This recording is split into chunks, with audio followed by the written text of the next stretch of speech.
Miss Ferguson, Sarah Ferguson, astonishing, shocking new claims from a huge tranche of documents are being reviewed.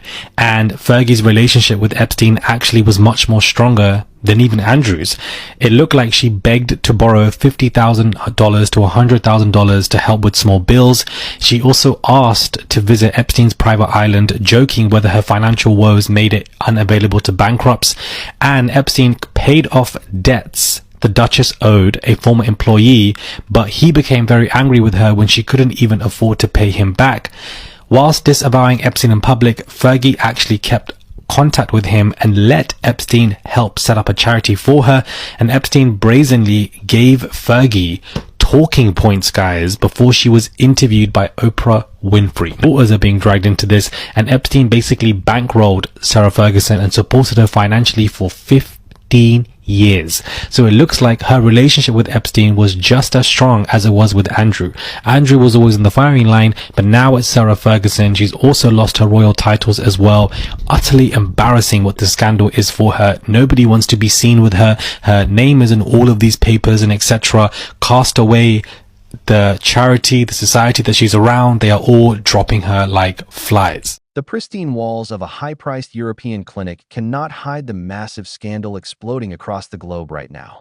While the public focused entirely on the total ruin of Andrew Mountbatten Windsor, a newly unsealed paper trail has just exposed a second, highly covert operation taking place completely under the radar. It turns out Sarah Ferguson was making secret, unrecorded visits to Jeffrey Epstein while he was actively serving time behind bars, even sending private messages signed off with a chilling proposal. Right now, she has completely vanished from the United Kingdom, moving like a shadow between luxury wellness sanctuaries to avoid an unprecedented wave of incoming fallout. We are stripping away the public relations cover-up to expose the exact and censored messages that change everything, which is why you'll want to watch until the very end to see the final, shocking document investigators just uncovered. Welcome back to the channel where we pull back the curtain on the world's most guarded secrets. If you love deep dives into the dark truths the mainstream media refuses to cover, you are in the right place. Today, we are dissecting a high-stakes game of wealth, power, and deception that was supposed to stay buried forever.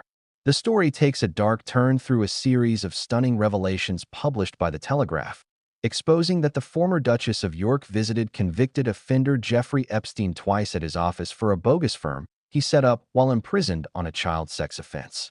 The files show she met him on 2 occasions at the Palm Beach office of this fake company, an entity he invented for the sole purpose of securing a highly controversial work release while in jail. She even planned a 3rd meeting at the headquarters of this fraudulent operation, known as the Florida Science Foundation, but her travel plans fell through at the final hour. It gets worse for Ferguson. The sheer toxicity of these meetings has sent shockwaves through the establishment, raising a haunting question. What was so urgent that it required meeting a convicted financier inside a manufactured front company? The massive paper trail exposed by the Department of Justice reveals that the deception started long before the public caught on. While ordinary citizens believed a high-profile inmate was securely locked away, a brilliant loophole was being exploited in plain sight. Reports suggest that the Florida Science Foundation was completely fabricated for one specific reason: to give Jeffrey Epstein a 12-hour daily pass out of his cell. Insiders say this fake headquarters in Palm Beach became a quiet meeting ground for the elite, far away from the prying eyes of prison guards and official visitors' logs. But the real shockwave hit when investigators realized exactly who was utilizing this hidden pipeline.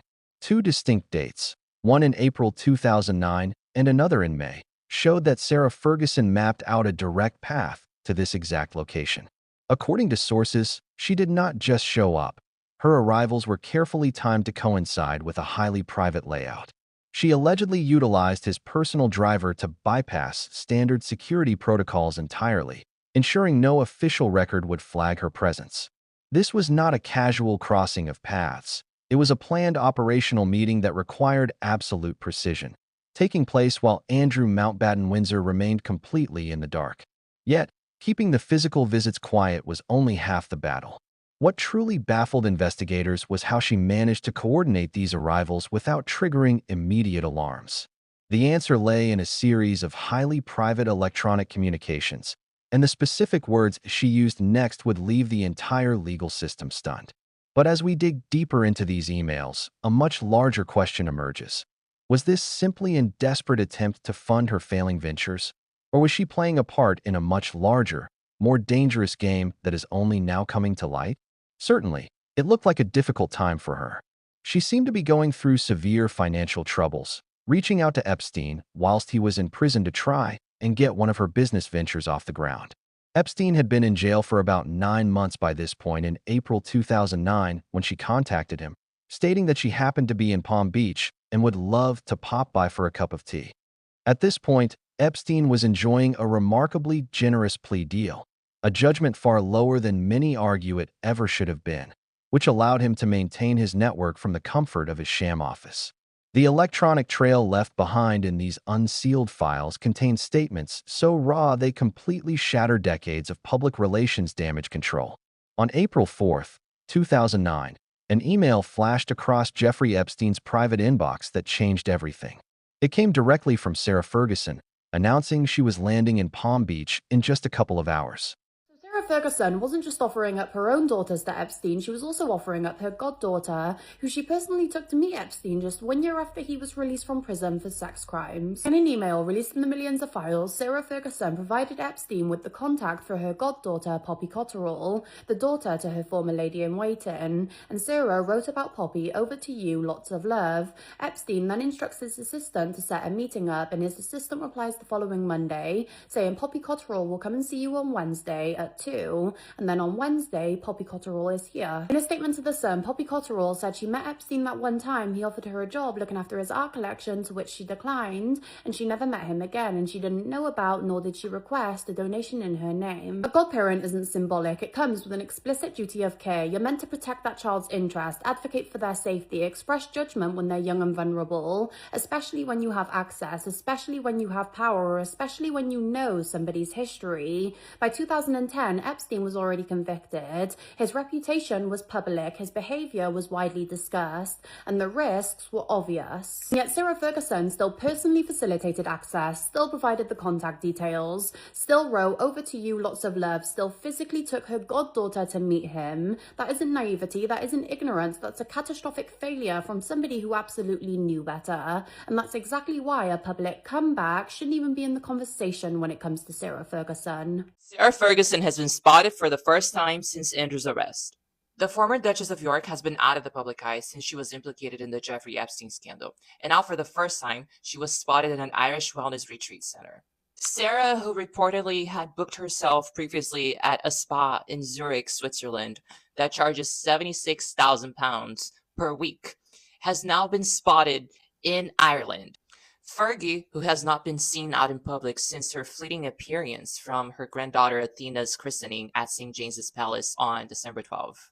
But now we have confirmation that she is in Northern Ireland, staying at this spot that she has previously stayed in 2024, where she posted this photo, saying, "Sometimes things get overwhelming and I find peace in nature and the ocean." A royal source said that Sarah likes to visit Donegal when things get really overwhelming, and we all know that things can't get more overwhelming than they are right now for her and her family. It is unclear at this point what's going to happen next for Sarah, but we are for sure going to watch it very close. So follow for more. Sarah Ferguson told Jeff that no woman has ever left the royal family with her head, and in a sense, she was correct until Meghan Sussex.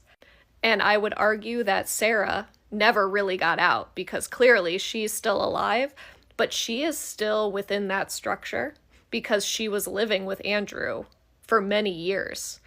So she never really left. But Sarah is correct, not only just historically, like with Anne Boleyn, but she is correct for the modern princesses that we have seen try to come into this family, such as Diana, obviously. As soon as Diana left the royal family, the media and the family conspired against her to put negative news headlines out there for her. We can see that in the way that they treated Meghan when she was actually in the family. Her only crime was working too hard and being more popular than all of the rest of them. And because of that, and for that reason, they started briefing against her to the press. This is someone who is actually in their family because they were currently married at the time.